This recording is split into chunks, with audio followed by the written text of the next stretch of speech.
யார் எல்லோரும் இப்படி ஃபீல் பண்ணியிருக்கீங்கன்னு சொல்லுங்கள். நான் அப்படி தான் ஃபீல் பண்ணுவேன். யாராவது பாம்பை பற்றி சொன்னாவோ, ஒரு நாள் அந்த பாம்பை நம்ம பார்த்துட்டோம், ரொம்ப பக்கத்தில் பார்த்துட்டோன்னா, அது நைட் டைம் எங்கேயாச்சும் போனாவோ, வாசலுக்கு வெளியே பாத்ரூம் வந்தால் கூட பாம்பு பாம்புன்னு ஃபீல் ஆகிட்டே இருக்கும். சின்னதாக சருகு கிடந்தால் கூட பாம்பு அப்படின்னு தோணும். அது ஒரு வாரம் அது மைண்டில் ஓடிக்கிட்டே இருக்கும். அதை விட்டு ஏதோ ஒரு விஷயம் நடக்கும்போது அதை நம்ம மறந்துடுவோம். அந்த மாதிரி இன்றைக்கி என்ன ஆச்சுங்கன்னா, பெரியப்பாங்க வீட்டில் ஒரு பாம்பு வந்துடுச்சு. அந்த ஓட்டு வீடு தான். அந்த சட்டத்து வழியே பூந்து அப்படியே வந்துருச்சு போல. ஒரு பக்கம் வீடு வந்து கொஞ்சம் தனுவாக இருக்கும்.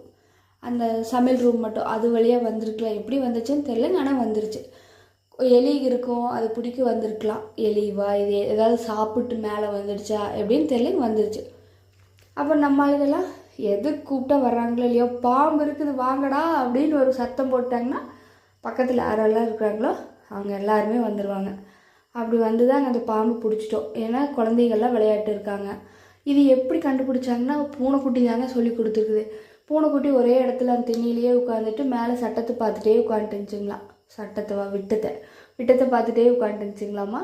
அப்புறம் அண்ணி தான் சொன்னாங்க, அப்புறம் என்ன தான் அப்படி ஒரே இடத்துல உட்காந்துட்டே இருக்குதே அப்படின்னு போய் பார்த்தப்போ தான் மேலே பாம்பு இருக்கிறத பார்த்து கன்ஃபார்ம் பண்ணி அப்புறம் சித்தப்பாங்க பக்கத்தில் இருக்கிறவங்கெல்லாம் வந்துட்டாங்க. எங்கள் சித்தப்பா வந்து பாம்பு பிடிக்கிறவங்களாவே மாறியாச்சு. அவரே வாழை பிடிச்சி இழுத்து அதை அப்படியே கீழே கொண்டு வந்துட்டாங்க. ஆனால் அடிச்சிட்டோம். ஏன்னா குழந்தைங்க இருக்கிறாங்க. ஆனால் பக்கத்தில் கொஞ்சம் காடு தான், தோட்டத்துக்குள்ளே தான் இருக்கோம்.